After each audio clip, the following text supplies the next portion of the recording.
So welcome to Chris Garcia, the Conservative American, and I am here with my friend Robert. He's the director over at Teen Challenge across the street, and they are just doing wonderful, wonderful work. He hasn't been with me in a couple of weeks. Robert, what's been going on, brother?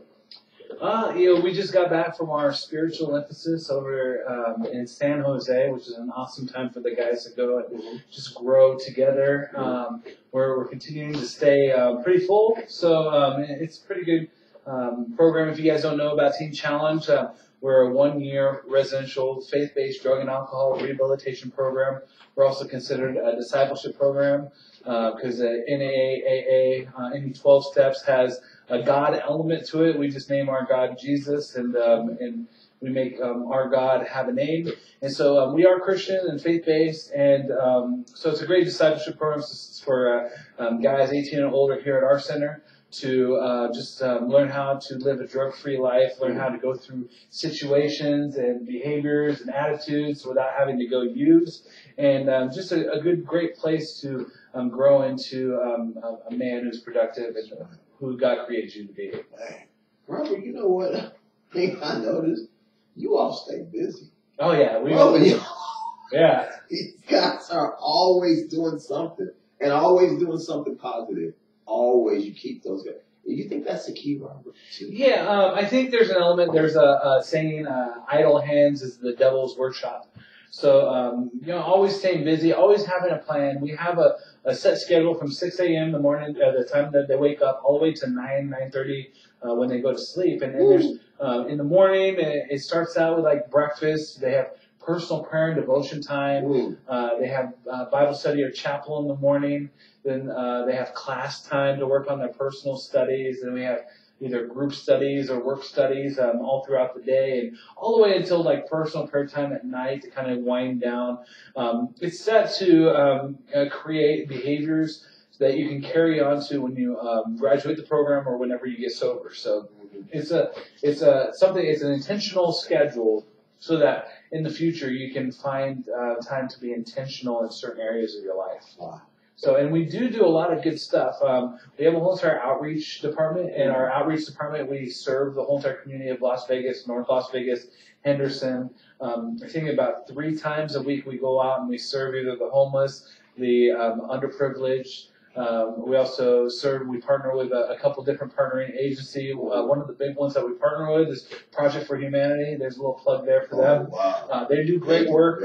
Yes. They lead a whole entire ministry. It's called Hydrate the Homeless, where they just out here in Las Vegas, I don't know if many people know, but during the extreme heat, we get at least one death a year. And in my opinion, one death is too many if we can prevent it. So, and it's usually due to dehydration or extreme heat temperatures. So, hydrating the homeless is just a ministry that was out there. Hey, let's try and prevent everything. And while they give out the water, they try and do a little bit of a cleanup of the city, which is definitely needed whenever you're doing any kind of ministry work. Yes. You kind of try to think of the end game, and if you're just a lot of times the feeding the homeless turns into a lot of garbage. So they kind of think of the aftermath as well of what they're doing. Yeah, for those of you who either haven't visited or haven't never lived in Las Vegas, heat stroke is huge out here. Yeah, I suffer from heat stroke myself out here. It comes on quickly, and you can be down. I mean, immediately it can turn into a physical health problem, and your heart starts palpitating, too fast, and you can die. You can stroke out. A lot of things can happen to you. So that's really huge. People don't understand that. You have to stay hydrated in this city. That is very important. Very important, Rob. And not only the hydrate, like in Las Vegas, we're kind of unique to where in the summer we get the extreme heats, but in the winter we get the freezes, which are the extreme colds. And they're for the homeless. Here in Las Vegas, there's a huge homeless population. If you don't know, it's not just the Strip. Yes. And a lot of the homelessness is due to drug addiction or mental health. So that's why we have a big heart for it. But because there's a lot of homeless, there is a lot of risk, and there is a lot of danger during the extreme heats and extreme colds. So that's why during the winter we hand out blankets, and we try and get everyone warm, and during the summer keep them hydrated. Try and get them out of the heat and stuff. Yes, absolutely. I just want to give a quick shout out to one of our sponsors, Ogden Market, right on the corner of 9th and Oregon. It is a fabulous family business grocery store. They have some of the loosest slots in town. 2 blocks from the absolutely world famous El Cortez, right on 9th and Ogden Market. They have all the groceries and you could possibly want. The store is always full of groceries. It's a family-run business for 30 years. They have been serving downtown Las Vegas. Tremendous business. I know the owner personally myself, and let me tell you something. They always try and help out the community. They have always been there for the community. I know they have fed many people that have been down on their luck. I take that very personal. I've been down on my luck before in this town, and I know years ago I walked in there and they fed me. So, when you have a chance, those are the kind of little businesses you should support. Ogden Market, right on the corner of 9th and Ogden. It's so clean, too. They keep their business inside and outside. It is fabulous. It is clean. Ogden Market, right on the corner of 9th and Ogden. All of the groceries at some of the best prices in Las Vegas, 2 blocks from the El Cortez Casino. Robert, I'm going to tell you something right now. I usually have you guys over every Monday. I know last Monday you were in California. The work you guys do with these kids is just unbelievable, man. I mean, even when I see them walking, sometimes by themselves, they just are so composed and they're so in the Lord. It's not like when they leave, when they get away from you guys and change, they stay in that. How do you guys do that, man? How do you guys do that with these kids? It's unbelievable. It's a very empowering thing when someone is rescued. We call Mondays here Miracle Mondays, because that's exactly what they are. I'm a miracle. Chris is a miracle. We're all miracles. And so whenever you get together and you talk about God working, God performing miracles, mighty things happen. And the house across the street is just a house of miracles. We bring people in. I can tell you time after time, story after story. But what happens is generally God brings these people to us. He transforms them. It's something that, all we do, I continue to say this, that our job as staff and directors of the center is to provide an atmosphere for God to work. And God does the change. God does the miracle. There's no voodoo, there's no magic that we do. All we do is we present an atmosphere for God to work. And that includes prayer, that includes Bible study, that includes meetings and talking about stuff, discipleship, walking people through certain situations and areas in their lives. And I'm telling you, the Bible is a crazy cool thing.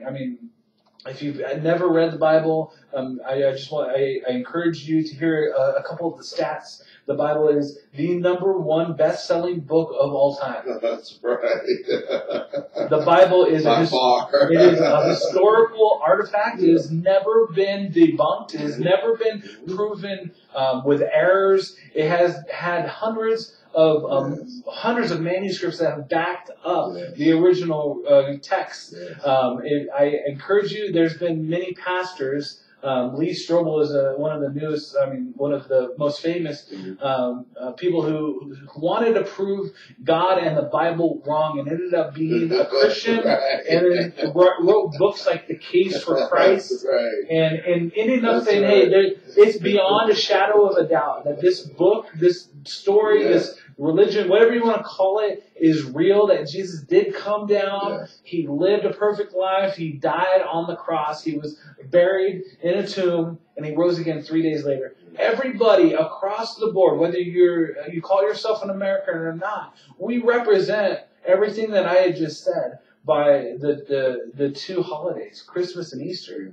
Christmas is representing that we celebrate God coming, where we talk about God so loved the world that He gave His only Son. That's what happened on Christmas, and so it's not just about a jolly fat guy.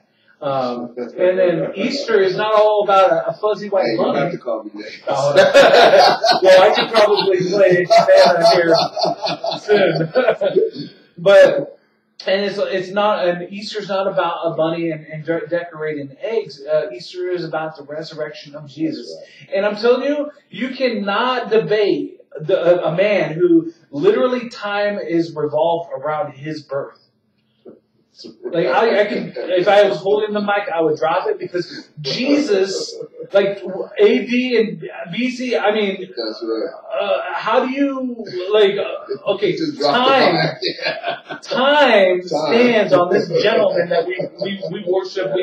I get too passionate sometimes, but so all we do is this Bible is what we base our life on, is what we go to. So it's not, hey, the 12 steps, or this is not the Robert's recovery solution. You know, we always resort to a different manual. We always go back to the Bible. Mm-hmm. So if guys are struggling with drugs and alcohol, it's like, why?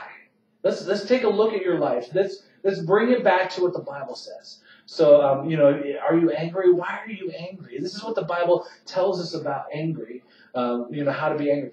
Drugs, alcohol. You know, believe it or not, the Bible tells you about these certain situations and about these topics that you just have to, you know, unpack it and unravel it. And so we just try to give wise counsel. We try to, you know, disciple these men. We try and God does the change. I say, the Bible, it talks about how it's sharper than any double-edged sword, that it pierces the bone and marrow and it's right into the heart. It talks about the Bible is useful for teaching, correcting, rebuking, and training the man of righteousness for every good work. So that is what we use and base our whole entire program around.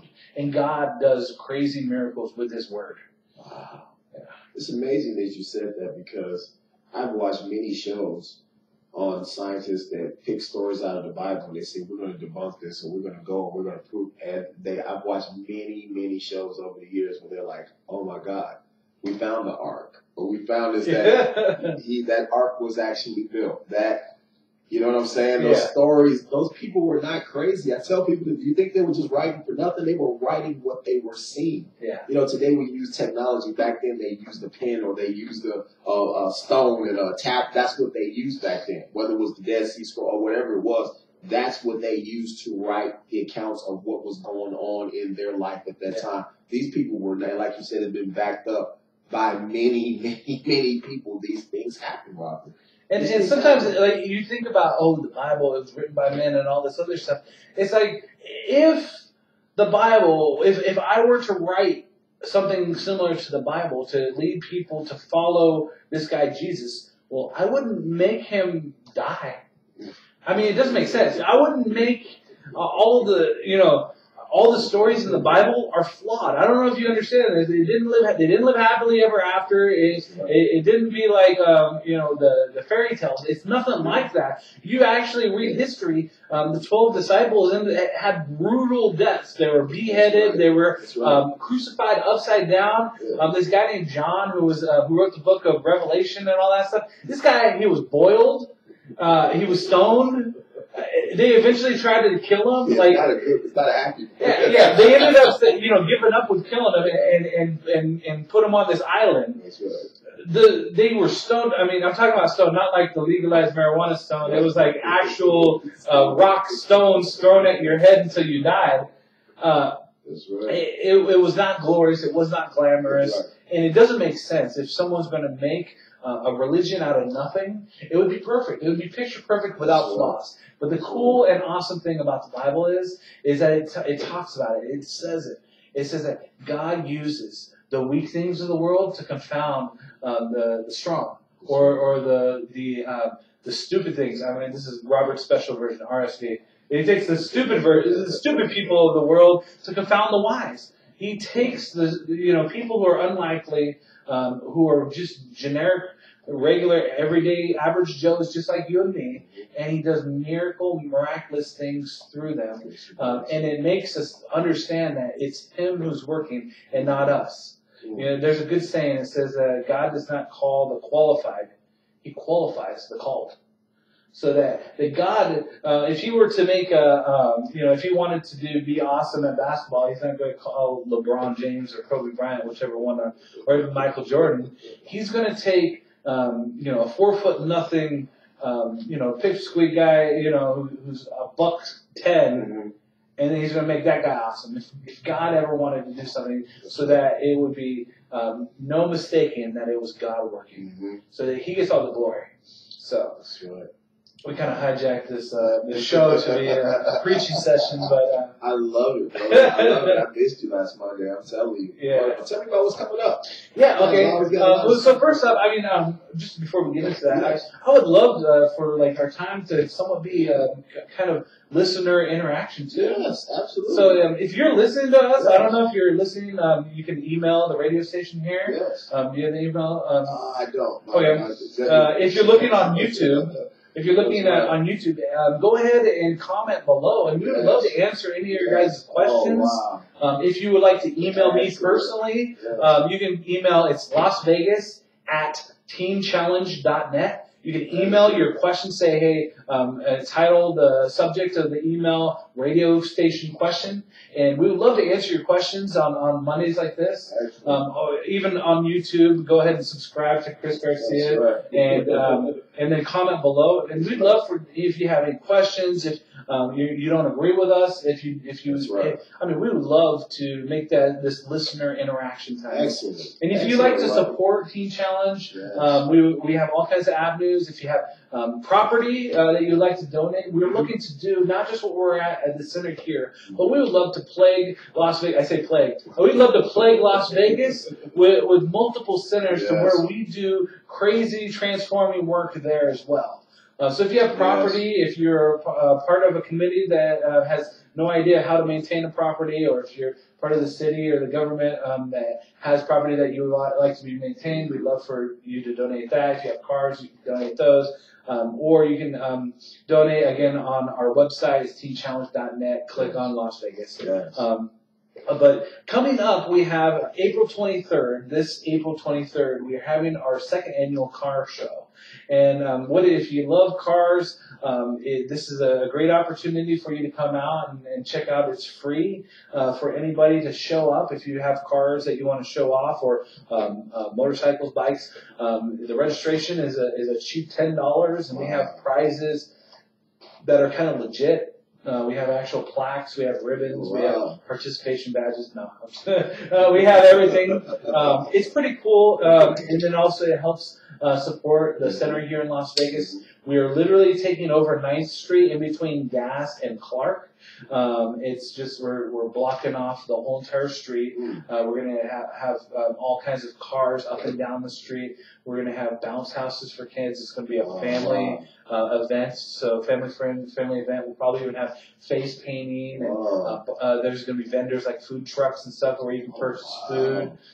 There's going to be all kinds of crazy cool stuff. And another thing is our center will be open, so you can kind of actually see firsthand of how we do what we do, and our humble beginnings, if you want to say, here at our center here in Las Vegas. It looks kind of small from the outside, but I call it a Mary Poppins house. It keeps going and going. We house approximately 25 guys, 20-ish guys there. It's a great program. It's helped change my life. This is just another opportunity for us to do it. We're doing it a little bit earlier in the year than we did last year, because last year was really super hot. It's coming up quick, though. It's coming up quick. So we're doing it earlier in the year, so it's less hot. And we know it's going to be hot. Yes. So that's coming up, and just a little small refresher on personal testimony. You know, Teen Challenge has done a great thing and great work in my life. I was actually court ordered to Teen Challenge. I had multiple felonies that I was charged with, and they court ordered me to Teen Challenge, and so I completed Teen Challenge. Got transformed my life. I went to their ministry institute. I became a pastor afterwards, and about 10 years later, I am here supervising the center here in Las Vegas. And I entered Teen Challenge, I believe it was August of 2007, so almost 10 years now. I've been serving God, doing His work, and just I'm also a youth pastor in North Las Vegas at a church here in North Las Vegas. So I'm still doing all kinds of crazy, working really hard. But the reason that Teen Challenge is on my heart is because I see the need in this city, not just this city, but in the world.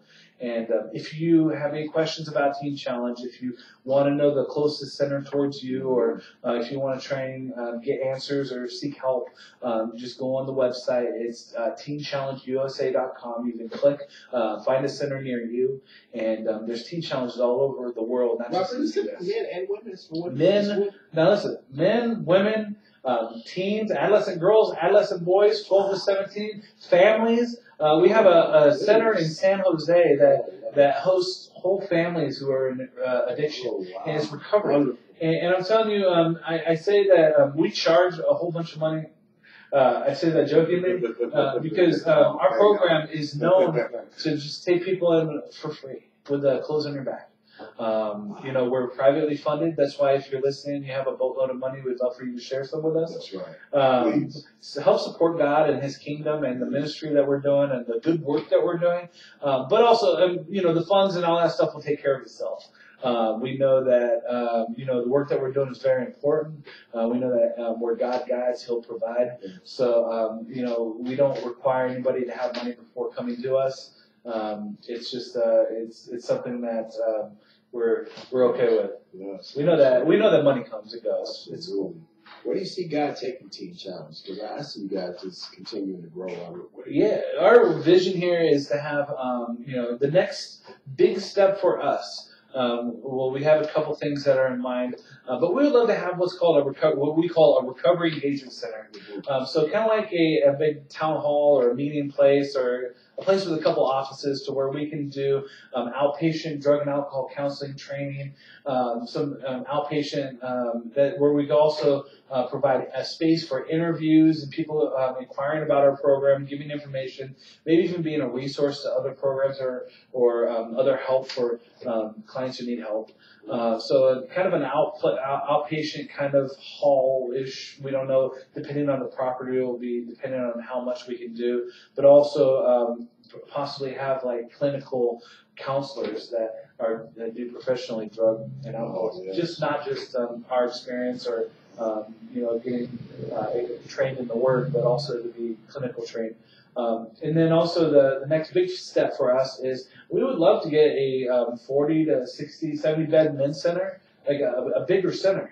And then, maybe even turn the center that we have now into a women's center. And then having the 60 or 50, 40 bed men's center just be one among many in the valley. And eventually probably have about 7 or 8 centers here in Las Vegas in the valley. Men's centers, women's centers. We have an adolescents, girls center that is opening up in Lund, Nevada, which is up north. And then we also have a Reno boys center that is 12 to 17. So just somewhere where we can meet everyone's need, because the need is out there. And Las Vegas is not abstained from the drug addiction epidemic. So there's a big need out there, and we'd love to help fill it and just help rescue more people from addiction. Yes, I know a friend of mine, Judge Cedric Kearns, who has done this for years, man. He was impressed when he went over there and saw. Yeah. We would love to. I mean, I know our directors have met with him and sat in on a couple of his places. Yeah.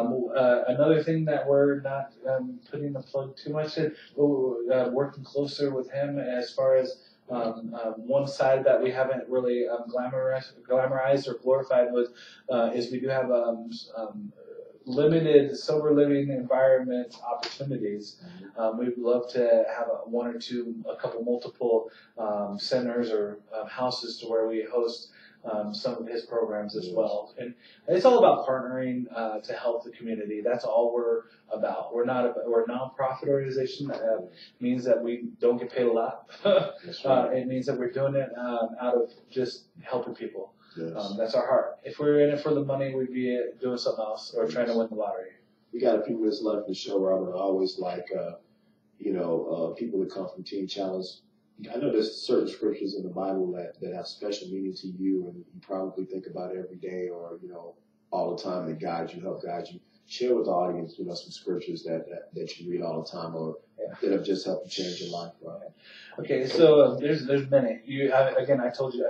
I warned you. I told you I was a pastor. So you asked me about scripture. I want to bring it. One of the scriptures that I like and I hold dear, and if you're a drug addict, you have to understand this too.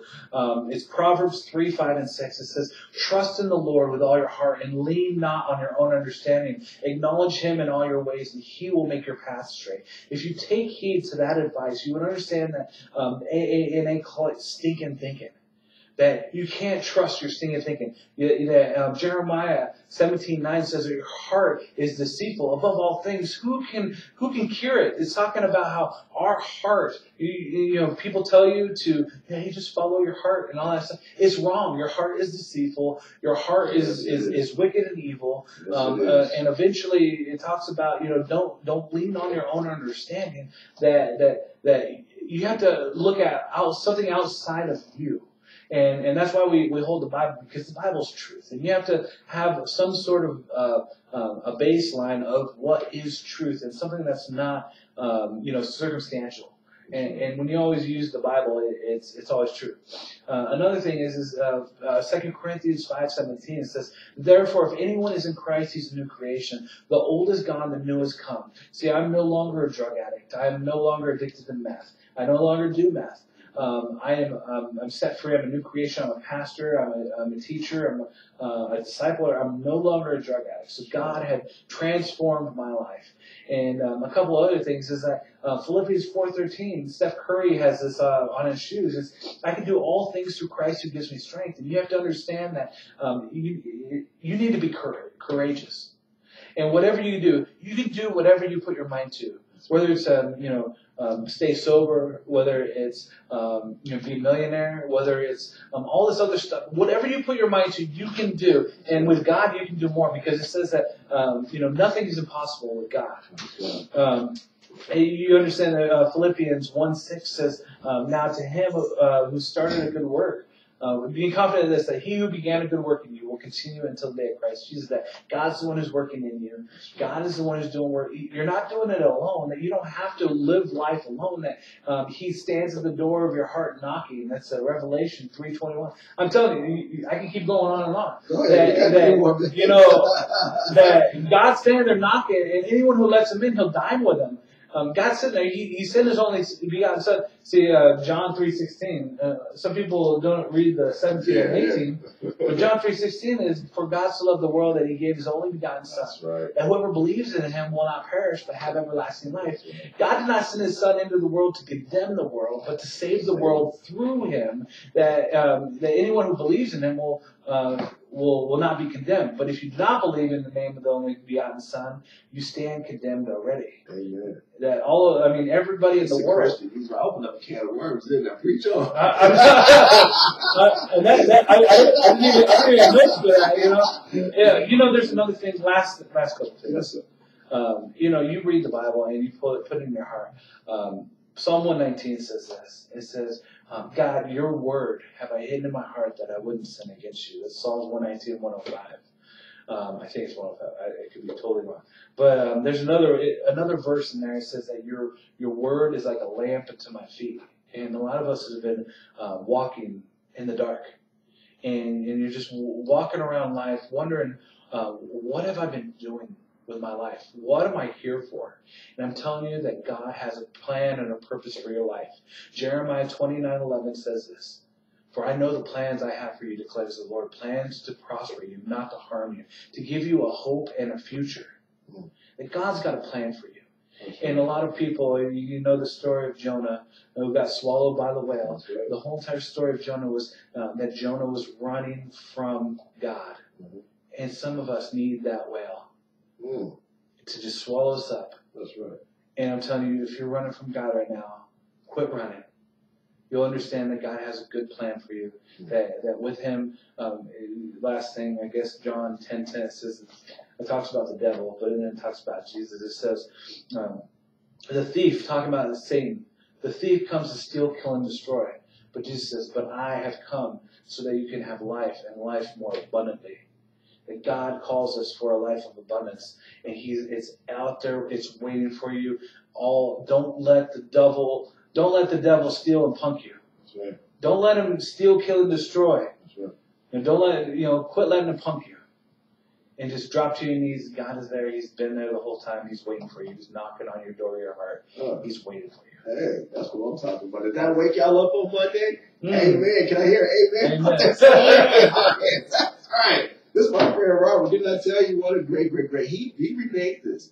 Miracle Monday. We had it on Friday. He said, Chris, what do you think about Monday? Miracle Mondays, yeah. Wow, that was a brilliant idea. And I'm telling you, another brilliant idea he came up with is absolutely right. Not just subscribe to Chris Garcia, Conservative American, but give feedback. Be interactive, like he said. You know my number. You can hit me up on Facebook. Let us know what you think about Teen Challenge. Let us know about what we're talking about. If you agree, disagree, have any questions, be interactive. Be part of Miracle Mondays. Let's make it bigger and bigger and bigger. We need your feedback. Robert, my friend, thank you so much. God bless you, brother, for being on.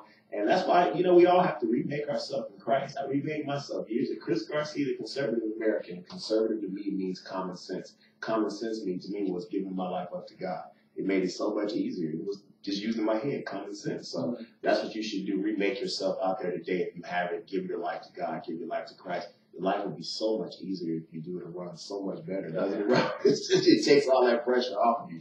Thank you so much for watching Miracle Mondays with Robert. I'm telling you, and he's right. Donate if you have property, if you have vehicles, if you God has blessed you abundantly with money. Donate. These guys are doing incredible work with people out here, men and women, young and old. These are the kind of situations you should donate your time and money to. Don't just give it to casinos all the time. They have enough money. These are the kind of foundations that you need to donate. Thank you so much for watching. God bless America. God bless our troops. And trust me, Godspeed to Donald Trump. Our president needs it. He's in a fight right now. Thank you so much.